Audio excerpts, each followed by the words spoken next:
लेकिन इन्होंने संघर्ष किसके लिए किया? अन्य पिछड़ा आदिवासियों के लिए। और आज भी अन्य पिछड़ा आदिवासी बहुत सोया हुआ है।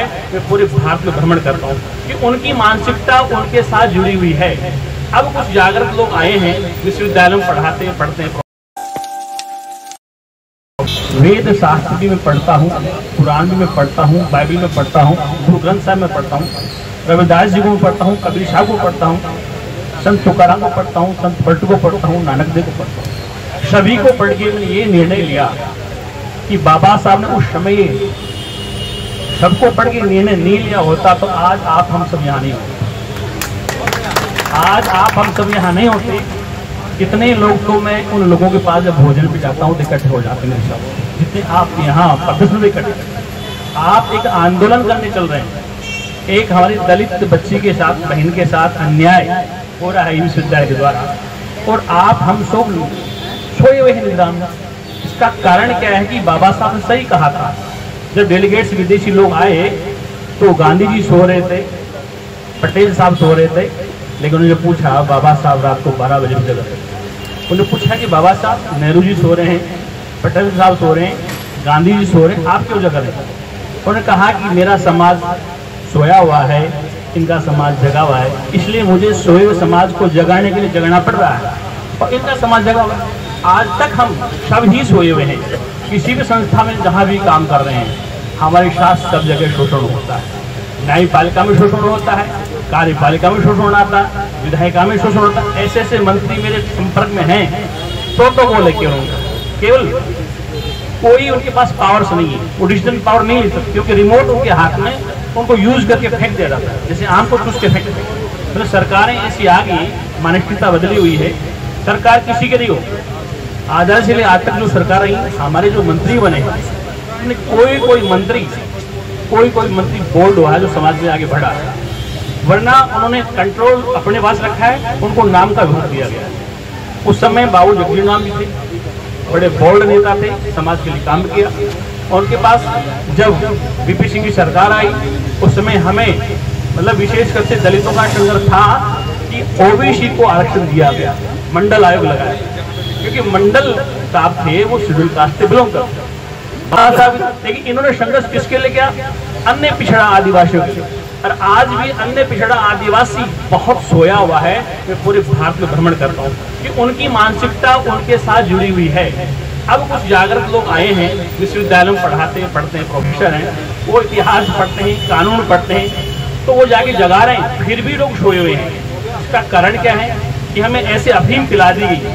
मैं कहूँगा धर्म का नशा एक अफीम है। ये नशा किसका है? अफीम का नशा। अफीम खा के आदमी सो जाता है, उसे कुछ छोड़। इसलिए हमें अफीम की चाशनी में ऐसा खिलो दिया गया कि हम उठ के सोचते हैं हमें करना क्या है, हमारे अच्छा क्या है, बुरा क्या है, ये संविधान हमारे लिए है कि नहीं, उपयोग कितना है, हमारा अधिकार क्या है, मूल अधिकारों का भी आज तक पता नहीं। आज हम बहन के इस आंदोलन में इकट्ठे हुए हैं जिसका अन्याय हुआ। अन्याय कौन करें? जो लोग संपन्न हैं, प्रबुद्ध लोग हैं, जो आज से हजारों वर्ष से करते आए हैं, आज भी करते आ रहे हैं। और उसका करने का साहस क्यों होता है? क्योंकि हमारी जनसंख्या उनकी तुलना में ज्यादा है, लेकिन वोट बैंक उनके पास। पूरी पार्लियामेंट में अगर SC ST OBC के सांसद महोदय अगर रात को रिजाइन कर दें, सरकार 2 मिनट नीचे गिर जाएगी। लेकिन क्या कारण है? कारण यह है कि वो पिछले को बने हुए हैं, उनके पास कोई पावर नहीं है। मिनिस्टर विदाउट पोर्टफोलियो, मतलब मंत्री तो हैं, एक पावर नहीं। कानून मंत्री हैं, एक जज का ट्रांसफर नहीं कर सकते। गृह मंत्री हैं कुछ, क्योंकि हमारे तो मंत्री में से वक्त है। बुरा मत मानना, जो सरकारें जिनके हाथ में लगाम है, आदिवासियों को, पिछड़ों को, SC ST OBC को, माइनॉरिटी को नाम के मंत्री बनाते। अगर वो समाज के लिए एक्शन लेता है तो पहले रिएक्शन करते हैं, या तो उसके पावर कम कर देंगे या मंत्रालय बदल देंगे। और बोलेगा तो अगली बार टिकट नहीं मिलेगा। बोलेंगे समाज के पक्ष में तो अगली बार टिकट नहीं मिलेगा। लेकिन मैं ये कहना चाहता हूँ, यदि OBC ST ST माइनॉरिटी संगठित हो जाए तो टिकट वो घर देने आएंगे, बांटेंगे नहीं। आपको लाइन लगना पड़ेगा, आपके पास घर आएंगे कि साहब कहाँ रहते हैं, टिकट ले लो। आज आप हम टिकट के लिए भाग रहे हैं क्योंकि हम संगठित होंगे, यूनिटी बनेगी। अगर हम संगठित हो जाएं, हमारी पूरी आबादी SC ST OBC की माइनॉरिटी की आबादी 85% तक ऊपर है। अगर हम संगठित हो जाए तो टिकट के लिए हमें बीजेपी के पास जाना नहीं पड़ेगा, कांग्रेस जाना पड़ेगा। आपको सब टिकट घर बांटने आएंगे, जिनके पास वोट बैंक है।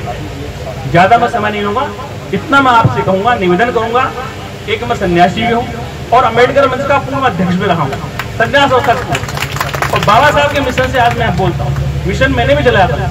मुझे सौभाग्य मिला माननीय काशीराम के साथ बस 2 वर्ष काम करा, जब मैं राजस्थान में पढ़ता था। और काशीराम जी का मैंने प्रोग्राम हाईकोर्ट जयपुर में किया, और लोग ऐसे डरे हुए आए थे, तो पेड़ के पीछे छुपा था, कहाँ छुपा थी कोई देख ले। चीफ मिनिस्टर भैरव सिंह जी शेखावत 1 घंटे का टाइम दिया।